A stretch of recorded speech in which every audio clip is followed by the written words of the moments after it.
He was the boldest man I ever knew. He feared nothing. By turns, Schwartz was hunted by American bishops, Korean bishops, a murderous kingpin, a gang of lepers, and his own seminary rector. And each time he passed right through their midst. I think he was not even afraid of God, Filipino Bishop Socrates Villegas said, because perfect love casts out all fear. So this is a pretty special episode of the greats. When I think of the greats, this is definitely one of those that comes to mind. It's Venerable Aloysius Schwartz, or Father Al, as he was known, is still known to thousands, tens of thousands, even hundreds of thousands of orphans that he saved from the streets, he and his sisters of Mary. This is a man who he founded the Sisters of Mary. Together they founded World Villages for Children, which has boys' towns and girls' towns. It's a special place.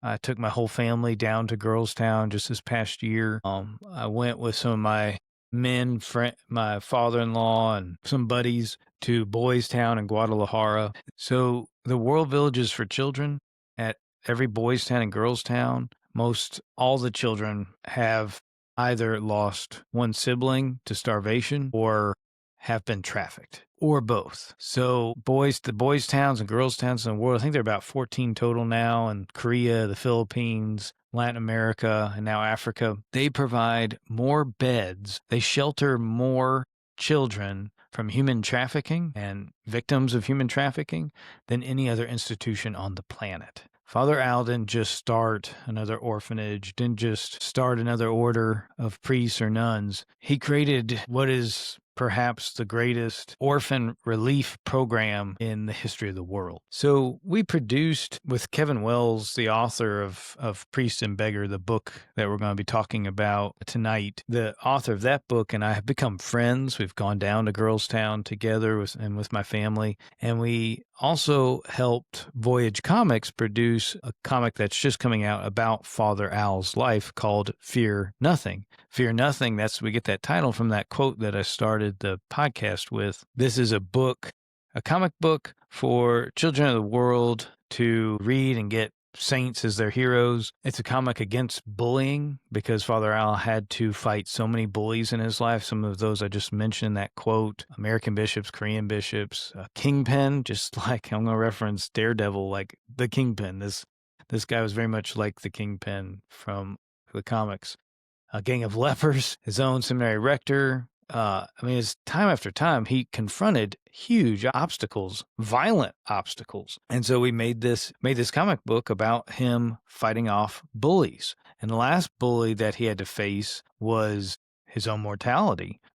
He was diagnosed with amyotrophic lateral sclerosis, ALS, or Lou Gehrig's disease, and he died a really harrowing, really painful, torturous death. A death that he likened as humbly as possible to Christ's own. And so this episode will be about his life, and the next episode will be about his death. And for that second episode, we will focus on his book, his own autobiography of his passion and death. That book is called Killing Me Softly. So when Kevin and I were working on that comic book, Father Al, Fear Nothing, we went to the home of Father Al's father, Louis Schwartz. This place was Pigtown. It's a place in Baltimore, not far from the wharf and the docks. It's described, and Kevin Wells is an amazing writer. The book I'm going to be quoting from for this episode is Priest and Beggar, which is a title that Kevin Wells will use for himself in a letter that we'll get to tonight. And it's going to be a joy because Kevin Wells is such a great writer. I'll quote from his book extensively.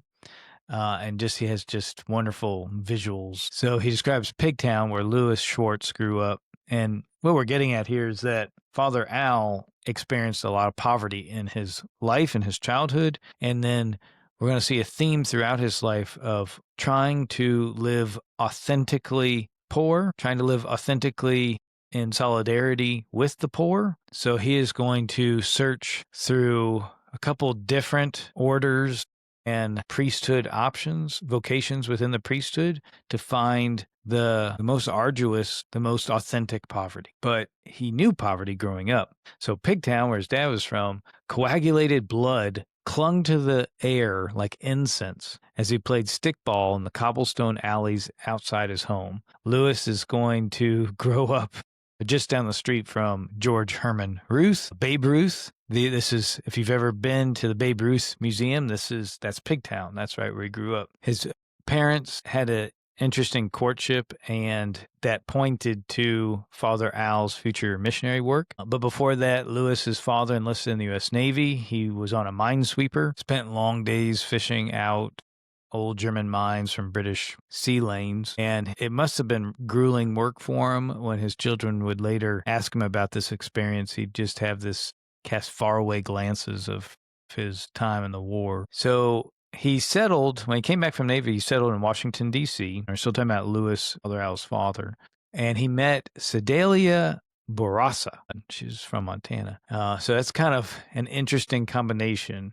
A wharf rat from Baltimore, and a woman, a rugged Montana woman, that these people are going to come together, both strong Catholics, and forge Father Al. It's said that the only reason Sedalia allowed Lewis to court her was because Lewis was the only man who would agree to accompany her to the evening novena at the church St. Francis Xavier. It was a red brick Jesuit church on North Capitol in Washington, D.C. The name of the church was St. Aloysius. They'd say a weekly novena to St. Francis at this church. And St. Francis Xavier, so it's a Jesuit church. They're saying novena, St. Francis Xavier, patron of the missions. And the name of the church they're going to eventually name their son Aloysius for this church, St. Aloysius in D.C. Sedalia noted in a diary, they found this diary when she died in 1946, she always had a special devotion to St. Francis Xavier,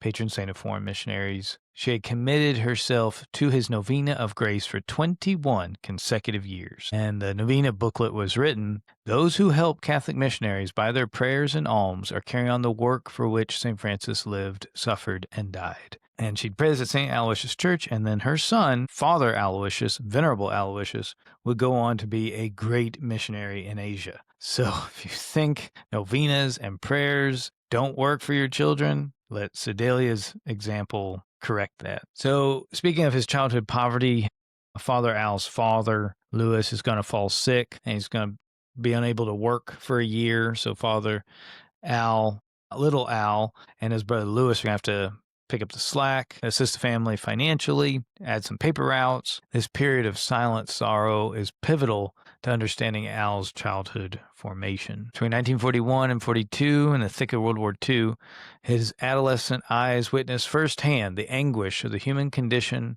and the untamed desolation of poverty. The unpredictability of these days bore on Al for the remainder of his life. It was a time when God's face seemed to turn away. But in the midst of all this, he had some heroes. His heroes began with comic book heroes. And this is part of the reason why we felt compelled to write a comic about Father Al, is he had this comic called the Boy Commandos. It's described the DC Comics sensation came in the mail periodically from his Uncle Al, who owned a 5 and dime store in Fargo, North Dakota. And it became Little Al's multicolored secular Bible. He saw the Commandos as saviors of mankind, an international cast of daring, orphaned boys. That's going to be significant to his life. André Chavard from France, Alfie Twidget from England, Jan Hassan from the Netherlands, and Brooklyn from the United States, who together boldly took on Hitler and the Nazis. They spoke to his imagination in an intensely personal way. As he flipped pages, Al inconspicuously deposited himself into the stories as a fifth orphan, secretly joining them on another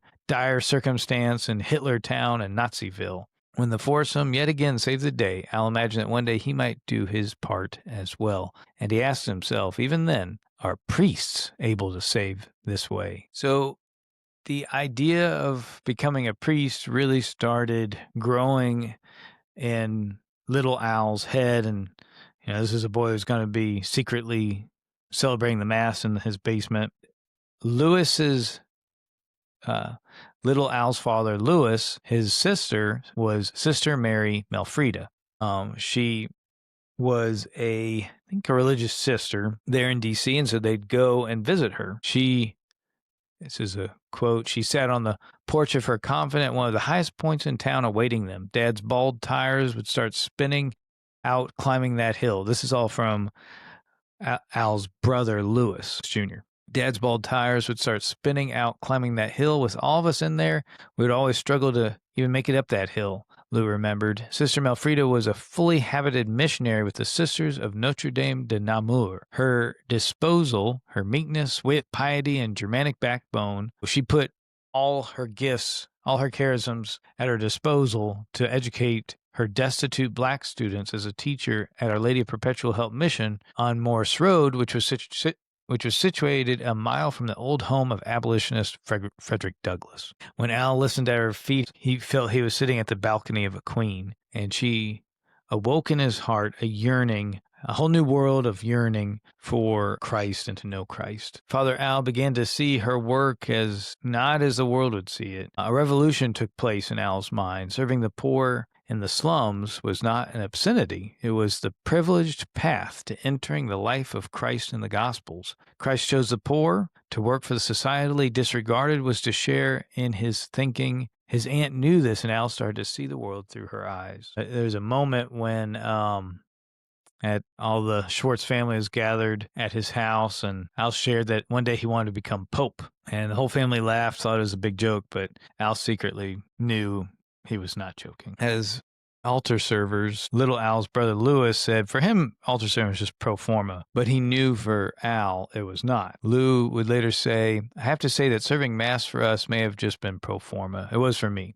With Al, you just didn't know. He didn't share in that way. Yet Al's relationship to Mass transformed after his first visit to his aunt. Something in him changed, his brother Lou said, and things weren't pro forma any longer. It was in Sister Melfrieda's presence that Al slowly began to understand God's plan. He wanted to be among the poor, and he wanted to serve them as Christ did. The big thing was, this was the beginning of Al's understanding that he had to be poor to care for the poor. And this idea is going to come as somewhat of a shock to Father Al when he begins to realize that his queen at that time, Sister Melfrieda, even she wasn't practicing authentic poverty. This is how it's explained. Then one day, something unexpected happened. As if a secret room in his conscience were suddenly entered for the first time, he began to believe that Sister Melfrieda and the Sisters of Notre Dame de Namur lived too comfortably. Life inside the convent seemed different from the real world outside, Al recalled later. Everything was so immaculately clean, cool, quiet, and comfortable. Even the cold drinks and sweets the nuns gave us tasted different and so much better than we were accustomed to at home. Like, Sister Melfrieda wasn't just not living as the poor as she was serving. She wasn't even as poor as Father Al was living.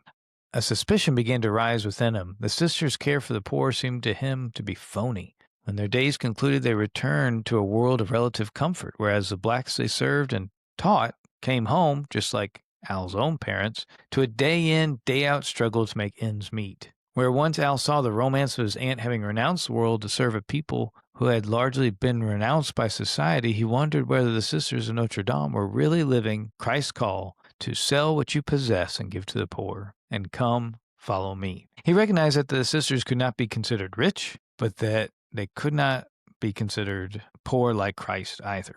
And this is going to be a major theme in Father Al's life. Sister Melfrieda's obituary from September 1959 would actually be very similar to Father Al's own obituary. Her heart went out to her charges, and she gave them the full measure of her devoted love.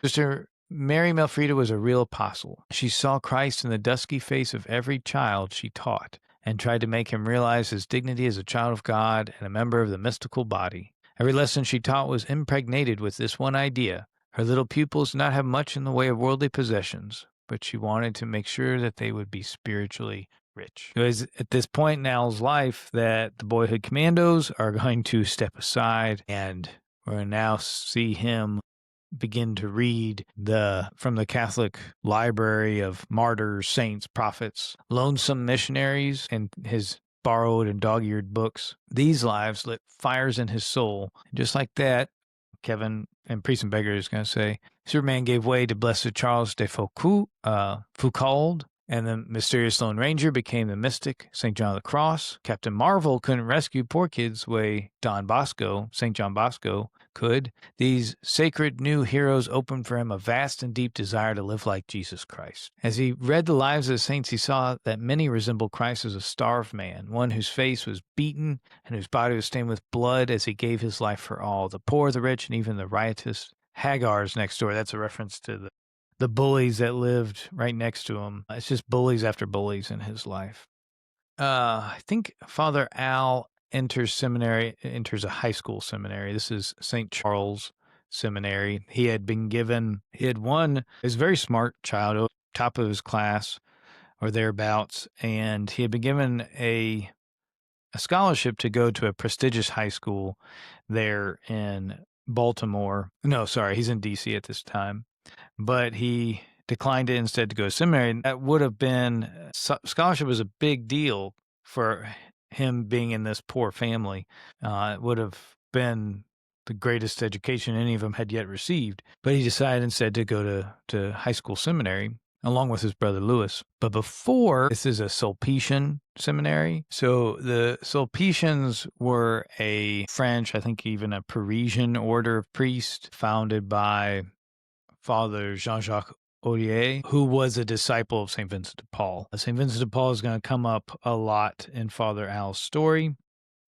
And like we talked about last episode, he's clearly an influence on Blessed Frederick Ozanam, who founded the Society of St. Vincent de Paul. So it's amazing how St. Vincent de Paul is an influencer of this generation, of subsequent generations of saints. I think I'm going to have to cover St. Vincent de Paul pretty soon as one of the greats. So Al actually demanded assurances from the Sulpician rector of St. Charles Seminary that his zeal for working on the peripheries of society, working with the poor, he'd be allowed to continue doing that. That rector, Father George Gleason, wasn't accustomed to that kind of pluck from incoming students, but he assured Al that part of his vocation would be faithfully supported at the seminary. Al wrote in his diary not long after that he liked St. Charles, but no, it was not a good place to keep alive the spark of his missionary vocation. Nevertheless, one evening at St. Charles, this is Kevin's words, gladiatorial Maryknoll priest of Irish bloodlines, Father Patrick Byrne, came into town like a cassocked John Wayne on horseback. This Father Patrick Byrne was a gifted storyteller, and he told the boys, I'm very excited talking about all his missionary journeys.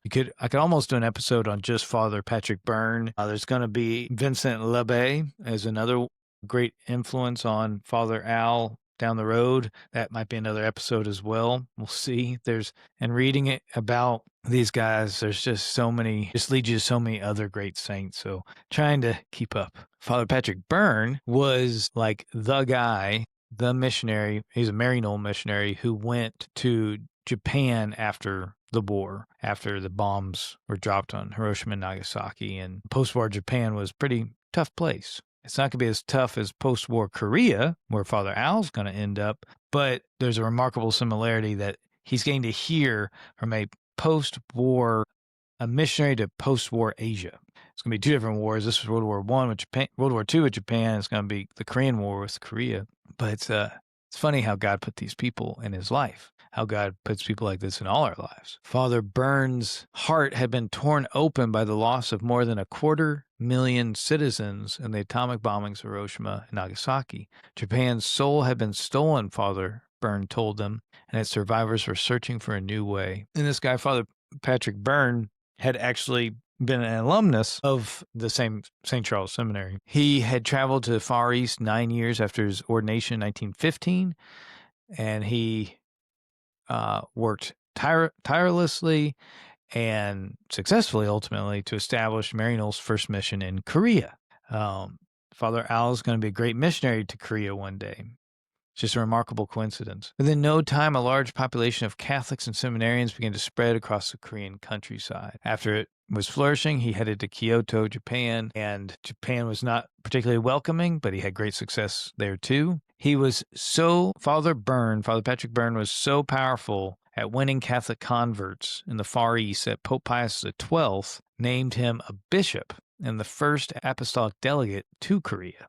Father Patrick's eventually going to be martyred. After 6 years after he spoke to Al and his classmates in the brutal heat of the summer of 1950, now Bishop Byrne's spreading of Catholicism would catch up with him. He gained attention from the North Korean communists. They imprisoned him and tortured him. He was ordered by a North Korean judge to condemn the United States government and to condemn the Vatican as well. And Byrne is said to have replied, "There remains only one course, that I die." So this is also remarkable because death will not be quick for Father Byrne, just as it will not be quick for Father Al. Communist soldiers marched Bishop Byrne and hundreds of other POWs across what became a blood-stained landscape in the shadow of Korea's snow-covered Gangnam Mountains. In the middle of winter and with virtually no food, water, or warm clothing, many dozens of prisoners died en route. Byrne, who made the 110-mile a pair of thin slacks and a short-sleeved shirt, and along the way he frequently would stop to pray with those who'd fell out of the lines, who just crumpled down in the snow to die, and he would pray with them as the column of people left them to die, maybe even giving them last rites. When after 4 months, Father Byrne staggered with a few dozen other survivors into the North Korean town of Hangjeong-ni, he was asked to perform exercises outdoors in sub-zero temperatures. He, like those he administered to, just crumpled to the ground. He died shortly thereafter of pneumonia. Just before his death on November 25th, 1950, he said to his fellow POWs, "After the privilege of my priesthood, the greatest privilege of my life is to suffer for Christ with all of you." What's remarkable about this brave man's life is also the way that the St. Charles College quickly noticed that maybe they had made a mistake by bringing Father Byrne to talk to all their students, because they all wanted to be missionary priests and not priests of the diocese there or archdiocese in Washington, D.C. So they kind of began a counter campaign to squelch the missionary work. And you see this kind of stuff. Father Al's going to start to see a foreshadowing of how the bishops are going to fight his missionary efforts. So after Father Byrne departed, the Sulpicians, with whip-like speed, initiated what Al saw as a missionary devitalization effort. They delivered a counterattack in the form of a long talk the next evening on the need for local diocesan vocations, and they made the seminarians feel disloyal for a desire to leave the diocese for missionary work. We see this phenomenon throughout the world in a lot of dioceses. Although nearly all recent popes have encouraged missionary work, encouraged bishops to foster missionary vocations, most bishops are just too concerned with the local needs of the church to make anything more than token efforts at missionary work. Father Al would later call this sort of short-sightedness by bishops, he'd call it spiritual birth control. Because I think what he's striking at here is that if you want vocations at home, then you've got to inspire the men, the boys of your home diocese with these missionary tales, or just inspire them, period. And missionary work is extremely inspiring. So it's going to be at this point in his life during his high school seminary that he's going to start to fall in love with Saint Therese of Lisieux. He's going to read Story of a Soul. Maybe it was after this display of this kind of hypocritical display by the bishop that he's going to lose a little of the savor of his vocation in seminary, Father Al, and take part in some pranks. And he's going to be whipped by the head of the seminary with with his shoe. The shoe was notorious in the seminary. And I think the most whips by the shoe that anybody had endured before beginning to cry was like in the 60s. Father Al got into the late 30s before he cracked. But it was an important awakening for Father Al that he was losing sight of his vocation. And so he also found St. Therese to comfort him at this time. And everything pretty much changed after the whipping and then finding Story of a Soul. Father Al was struck by her little way of renunciation. St. Therese of Lisieux, that's her spirituality, the little way. The French saint, with her impulse to embrace hiddenness and the dignity of suffering, with her faithful perseverance in offering unnoticed acts of sacrifice, with her desire for total abandonment to serve God, captivated Al as no other saint ever had. As a 16-year-old boy, Al saw that the substance of her writings is inspired with the fire of the Spirit and the blood of the Lamb. He wrote that in his private journal. He would pray that he would request of his longtime spiritual director in Korea, the Belgian Carmelite nun, Mother Gertrude, he would ask that she pray fervently that Therese herself puts into his heart, his bloodstream, and the very marrow of his bones, what is contained in that. Father Al would ask that for his heart, his bloodstream, and the very marrow of his bones. And I'll put in a link to that book in the show notes. It is certainly an important book. During the course of his life, Father Al would go on to read Story of a Soul more than 24 times, often in St. Therese's original French, and he would also mandate that make it mandatory reading for his sisters, the Sisters of Mary that he'll one day form. As Father Al was dying from ALS in his last days, he asked that the little flower, St. Therese's deathbed conversations be read to him on his deathbed. So, as you might expect for this bold saint, the diocesan priesthood of Washington, D.C. was not sufficient for him. He switches to, I guess that was a minor seminary, and his major seminary is going to be with the Maryknolls. Father Patrick Byrne was a Maryknoll priest. They're an order of missionary priests. Father Al would write in The Starved and the Silent, another of his books, what I discovered was this.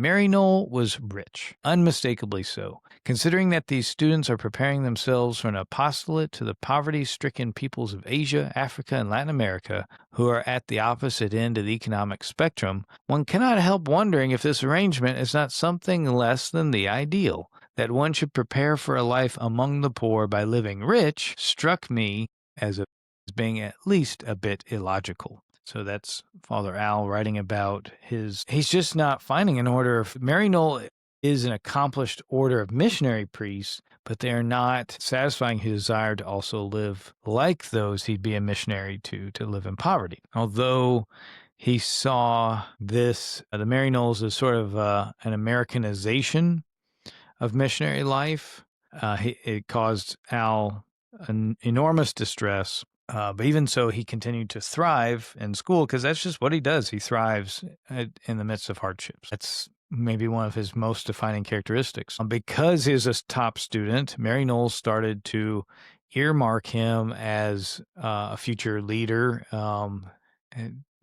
and just one day sit behind a desk as an administrator, and that's not Father Al. As soon as he caught wind of this, Father Al was already finding a new seminary, and so that's what convinced him to leave the Maryknolls. The next order that he's going to ask to enter, he's going to go from the Maryknolls to the SAMists. So SAMist, like the Sam, like Samwise Gamgee, like Summer of Sam, it's an acronym for the Société des Auxiliaires des Missions, if I'm pronouncing that correctly. So it's SAM, and they would call themselves the SAMists. Their home base was in a little country town in Belgium, Louvain. Louvain's now a pretty major seminary and university particularly for people wanting advanced degrees in philosophy. Can't necessarily speak to its orthodoxy, but it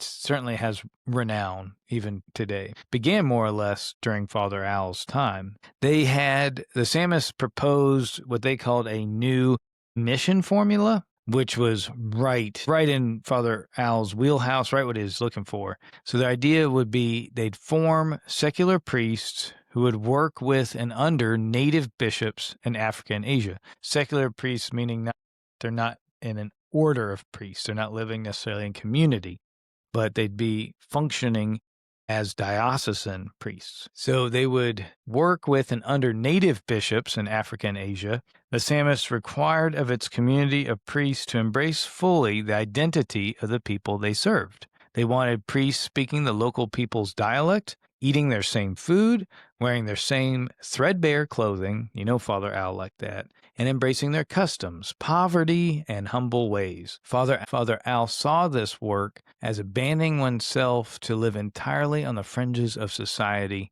a prospect that he deemed romantic, rugged, and most importantly, in line with what had been distinctly mandated to him by God. Those around him thought it was a stupid idea. Sister Melfrieda, she thought it was stupid. Father Al would say, everybody was convinced that I had lost my reason. Everyone. I recalled my aunt, Sister Melfrieda. She had been living for the days of his ordination, and she announced that I was going overseas. And when he announced that he was going overseas, she wrote me a letter. She said, "You are making the biggest blunder of your life." She was considered by the whole family to be wise King Solomon, and that was her advice. So that his family was not happy with this decision. That obstacles are not going to stop Father Al. He leaves for Louvain, for Belgium, with little money he can scrape up. Belgium is going to be a very cold place for Father Al, but there are going to be other obstacles as well. For example, at the school at Louvain, only French and Latin were spoken by instructors in class, and Father Al didn't speak French and only knew Latin for the Mass. As you might expect by this point from learning about Father Al, he quickly learned these languages, caught up with his classmates, and even succeeded them in their own languages. Nevertheless, even though he overcame obstacles, experienced success, he would later share that his first semester at Louvain marked the most psychologically and physically grueling period of his life. He had arrived in Belgium, just like he's going to arrive in Korea later on, when they were still trying to recover from World War II in Belgium. A lot of fighting happened in Belgium in World War I and World War II. And I see that in a little bit with respect to Our Lady of Banneux. Many of the Belgians were heavy-hearted and solemn. A bleakness seemed to blanket the small farming community of Kessel-Lo, where his dormitory was located. I was starry-eyed, and off I went into the wild blue yonder, Al would later put it, only it wasn't blue. It was gray and leaden. But, and this is something Father Al is always going to do, instead of praying to merely overcome this suffering, he's going to pray for more suffering. Took this as a process of purification and perfection. The grueling days of seminary were perfecting him and purifying him. He longed for this, prayed for this. He realized, and he prayed, like I said, for more of this. And he would later say, if I realized that ALS was the ultimate answer to my prayers, I doubt I would have continued to pray for more suffering. But somehow this seems to be exactly what was in my imagination or my prayers over 40 years ago. Is this the workings of extrasensory perception or a mystical experience of grace, or both? I think it's both. But at any rate, years ago I thought I was being prepared for this terrible ordeal. No one, maybe when they're interviewing for his cause for sainthood later, none of his classmates or anyone else heard him ever complain about all the illnesses and digestive issues he suffered while at Louvain. He basically couldn't sleep. His room was too cold, and everything else that comes from never being warm and homesick. The summers he'd have at Louvain were pretty awesome. The warmth of the summers were amazingly contrasted with the cold winters. So he's too poor to fly back home or sail back home to across the Atlantic to America in the summers. So he would just hitchhike and earn his way through Europe. So for a good chunk of his first summer at Louvain, he answered a advertisement for a little parish in the wild countryside of the Provence Alps, Côte d'Azur, in southeastern France. There's a little parish there that needed some help from a seminarian, and he answered the ad and was hired for the summer. He was going to help with parish duties, lend a hand in the village. He was going to assist an aging priest, the Father Dugot, the Abbé Dugot. If Al agreed to work alongside the locals as a steady farmhand, he would receive free accommodations, healthy country fare, a pleasant mountainous climate, and the opportunity to improve his French in a pastoral setting. That sounds wonderful. Al's summer in Baudouin turned out to be one of the most memorable in his life. And most of that was due to living and working with the Abbé Dugot, who to Father Al was a callback, a memory of a French saint. So I just took a second to look it up to see if maybe Ars, where Saint Jean Vianney was, the curé of Ars, the priest of Ars, was near where Baudouin, where Al is spending his summer. No, they're not. I mean, they're both southeast France, but Ars is near Lyon, and Baudouin is closer to the coast. So it's near the mountains and the coast. It had to have been beautiful. But both Al and the Abbé Dugot were drawn to the French saint, Saint Jean Vianney. Also, Kevin Wells, who wrote Priest and Beggar about Father Al's life, just wrote a book coached by the curé. He's also a big devotee, a lover of Saint Jean Vianney. Al would later write of Father Dugot that Father Dugot had asked the bishop for the loneliest and most difficult post in his whole diocese. Father Dugot's house, he lived very poor. You can imagine how this attracted Al. There was no running water. There was just a water pump around the corner of the house, no toilet, just a hole in the ground, no icebox, no radio, washing machine, iron, or any conveniences. They had meat maybe once or twice a week. They ate very simply, but very, very well. Plenty of fresh vegetables and fresh fruit and cheese and bread, which the parishioners very quickly leave on the doorstep of the rectory. I don't know about very quickly. I don't know if they just scamper off, but just reading that and the imagining landscape is making me hungry. I bet there's some other food experiences in Father Al's life that may have been poor here in France, but it was still probably very tasty. On the curé is the curé Abbé Dugot, not the curé Saint Jean Vianney. The curé is deeply loved by the people. This is still Father Al describing this. He has a terrific reputation as a chiropractor, and people come from miles for his help. On Saturday, when we went down into town, his 1934 rattle trap, which the bishop gave him, he healed 3 different men. I was amazed. One man had a sprained back and could hardly walk, but after the curé worked on it for 5 minutes, he jumped up and down as if he were as fit as a fiddle. Another had a sprained leg and walked away from the curé without limping or without pain. So once his stay at Baudouin with Abbé Dugot ended, Father Al continued hitchhiking through Europe. And it was on this trip they developed a confidence that God would always provide for him, whether it was a place to sleep, a loaf of bread, or an encounter with a particular soul. In reading this, it reminds me, especially the next part I'm about to talk about with the Emmaus Movement, it reminds me very much of Jean Valjean in Les Miserables when he's traveling through France and trying to find work and the prisoners he encounters. But, this is France. But in particular, as Les Mis, the Bishop of Digne, I can't remember that character's name. It's Jean Valjean encounters a generous priest that saves him from having to go back to prison. At some point during this hitchhiking or during his time at Louvain, Al had discovered the unconventional work of a long-bearded, beret-wearing French priest named the Abbé Pierre.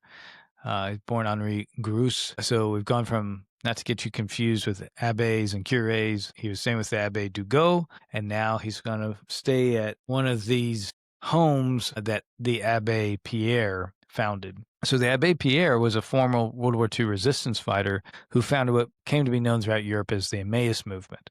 This is another great influencer that probably could be another podcast.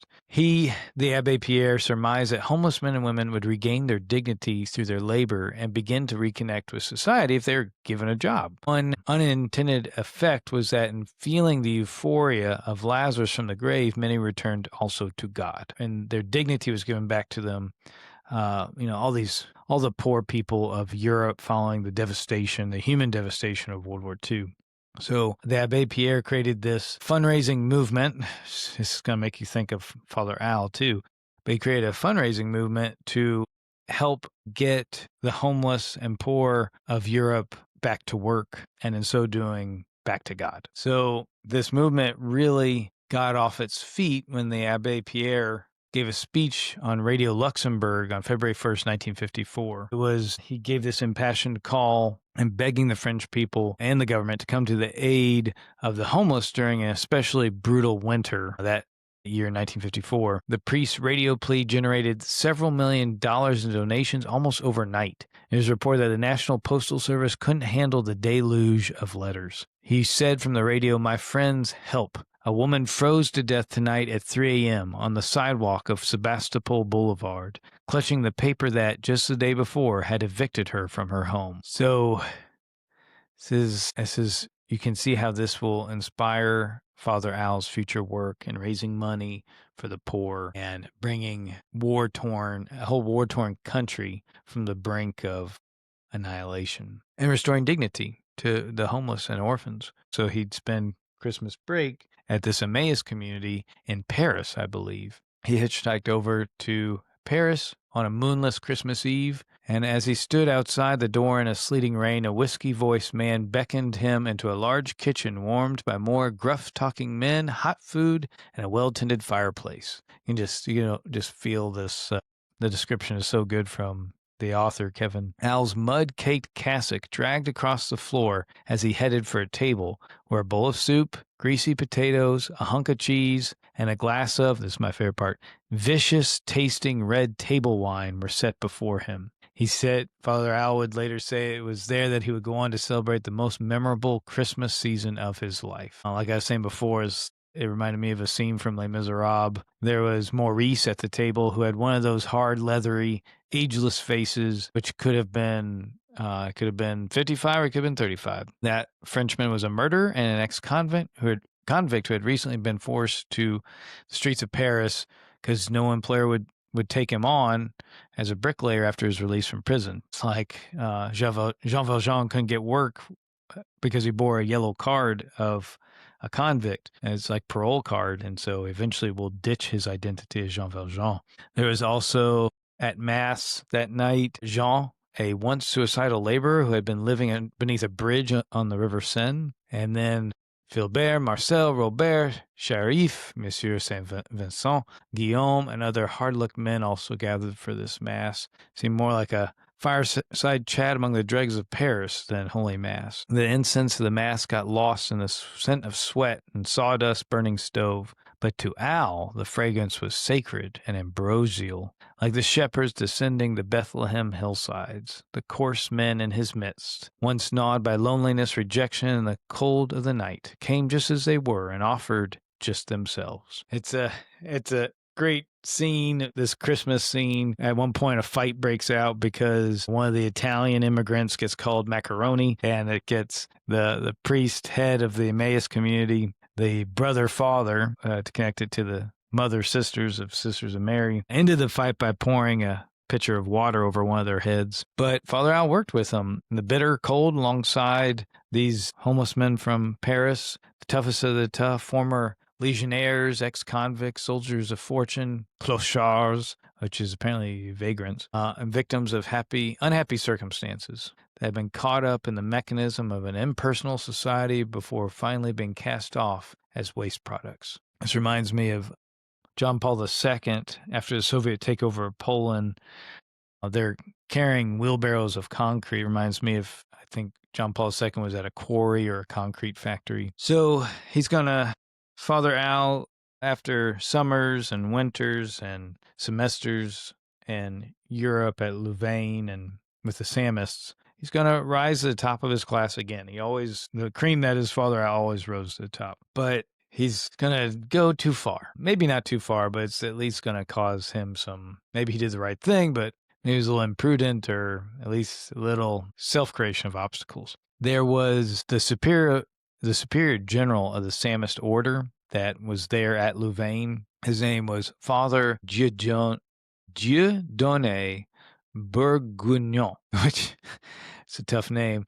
He's just known as Boo at Louvain, so call him Father Boo for short. More on him in a second, but Father Al is going to be inspired to write him a stinging letter. And Father Al is going to be inspired to do this after reading the letters, the correspondence of Father Vincent Lebbe. So Father Al's reading these letters that Father Vincent Lebbe wrote from the Chinese missions. Again, he is constantly providing Father Al with great mentors for exactly the kind of missionary work that he's going to be doing. We had Father Patrick Byrne in Korea and Japan, and now we have Father Vincent Lebbe, who I think might have even gone to Louvain, just as Father Patrick Byrne went to St. Charles College. Father Lebbe was a missionary among the communist Chinese, which it's like he knew going into that martyrdom was going to happen. It's just a matter of time.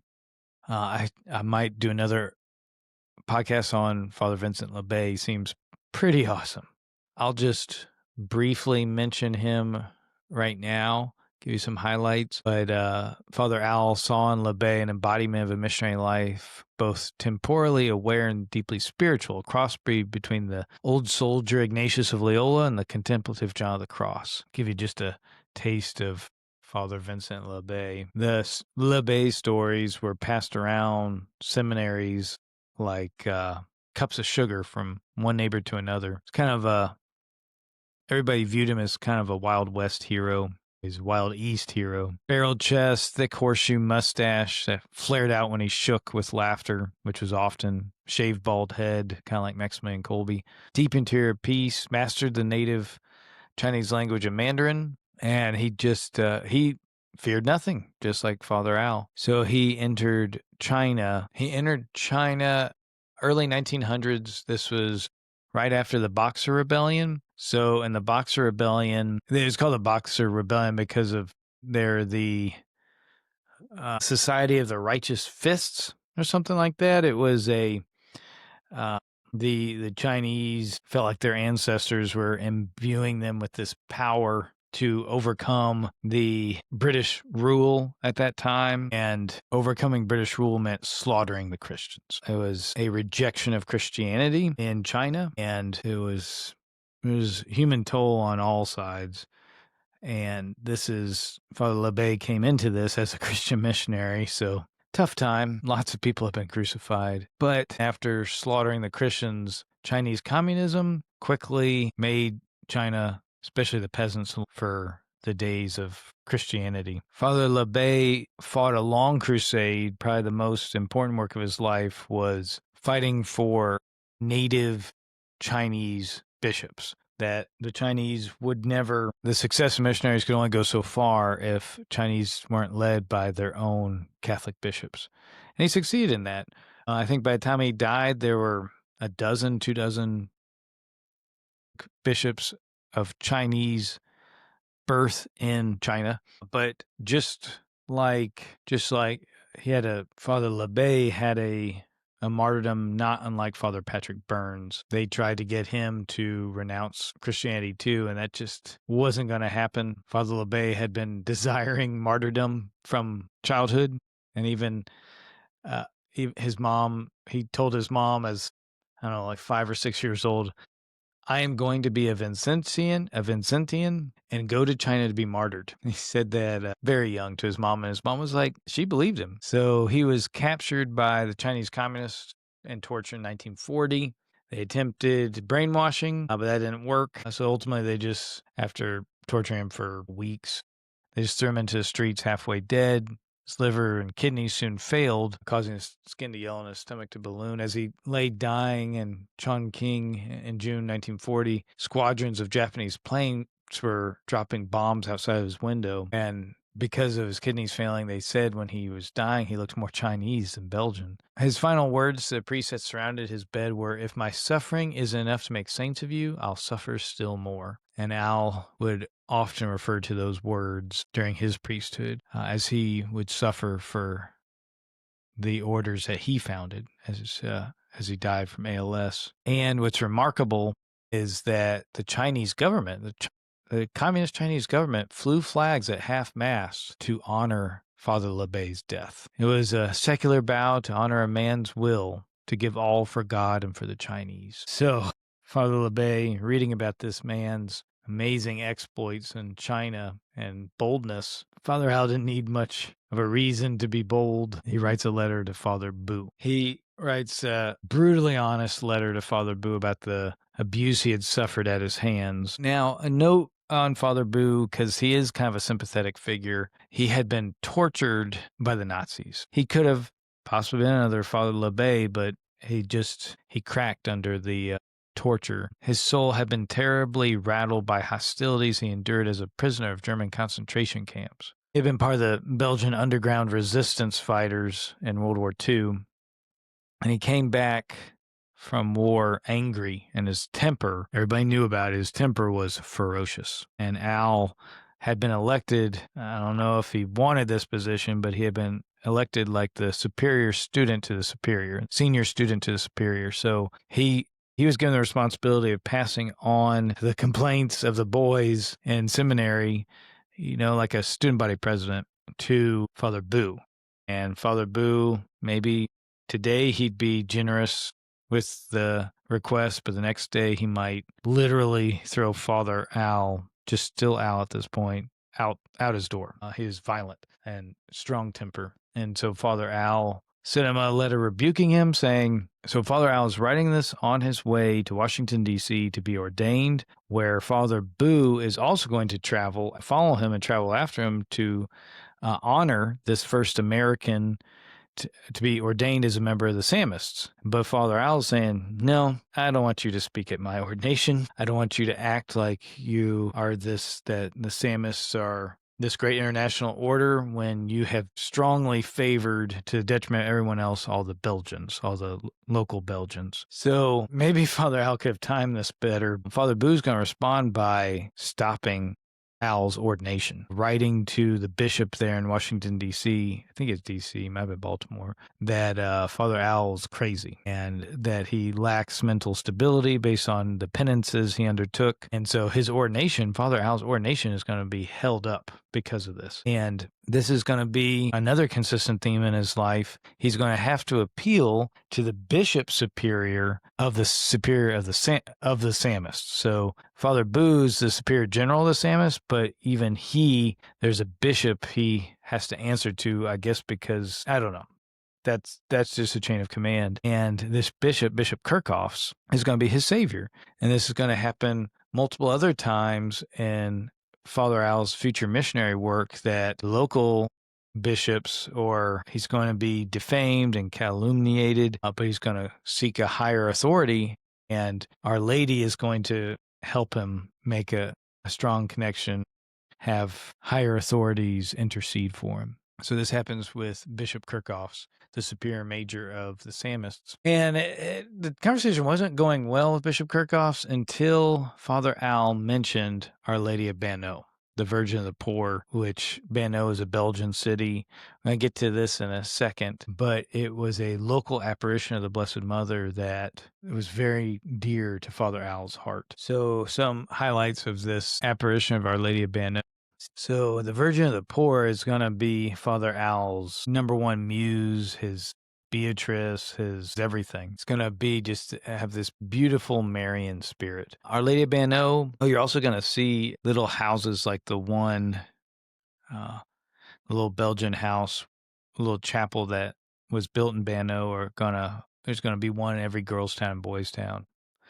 Our Lady of Banneux, Our Lady appeared to Mary at Becco in 1933 in this little town, Banneux. It's a little Belgian town. It was not even on the map of Belgium, and that was just fine for those in Banneux because at this time, 1933, we're in between the two world wars. And in World War I, the residents of Banneux had agreed, every one of them, to be consecrated to Our Lady so that their town would be saved from World War I. And the Nazis, I think in both World War I and World War II, completely missed Banneux.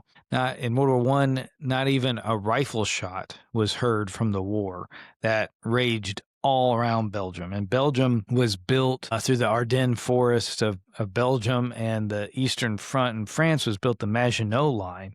There's a line of fortifications that was supposed to keep Germany out, which it failed. It was a notorious, infamous failure because the German tanks just rolled over it. So many of the major battles of World War I were fought in Belgium. And despite all those miracles, the town had fallen away almost completely from the sacraments when Our Lady appeared to Mary at Becco in 1933. Like with Our Lady of Fatima and Lourdes, it seemed that the Blessed Mother chose Mariette simply because she was poor and had an open heart.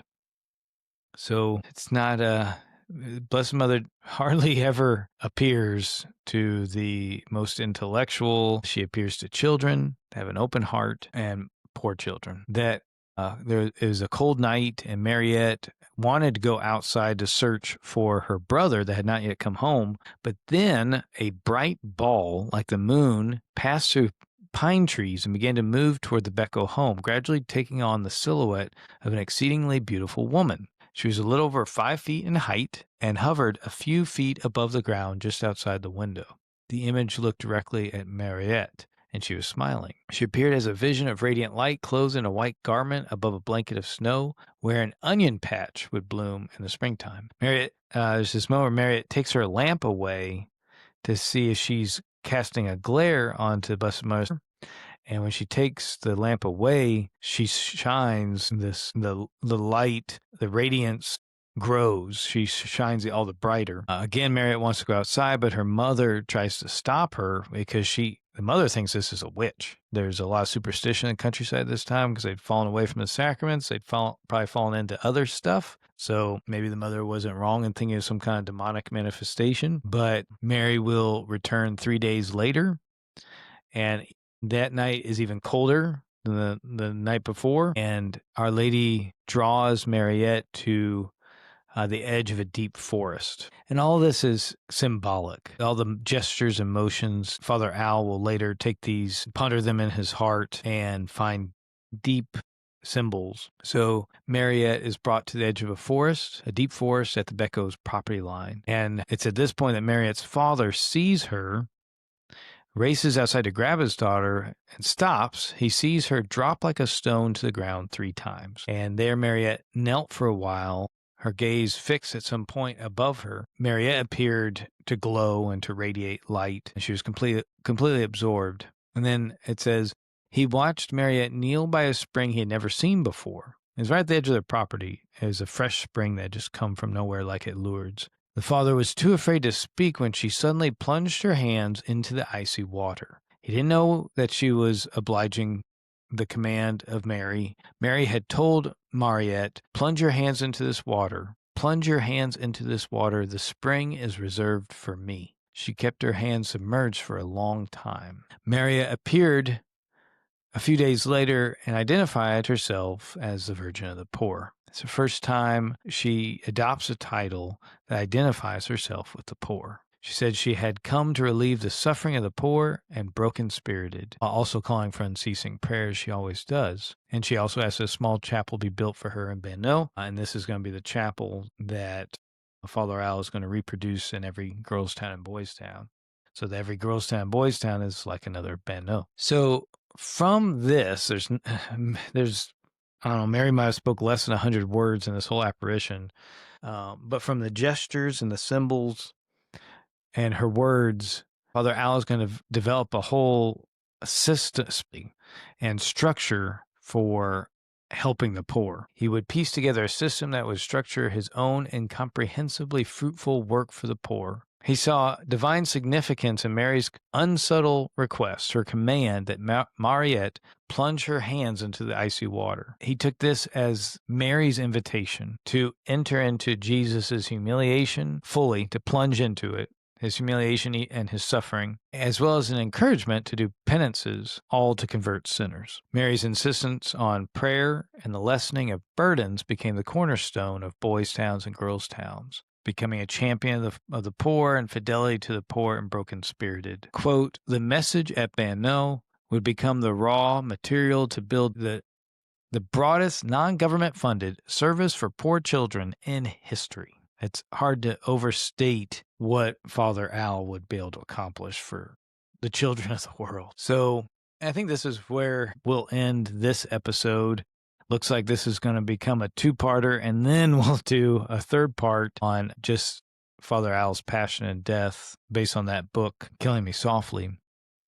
We'll end with his ordination. So Father Al would say, in a sense, she was the one who ordained me. After his troubles with Father Boo and his salvation, his being saved by Bishop Kirchhoff is going to make him a priest of his own diocese.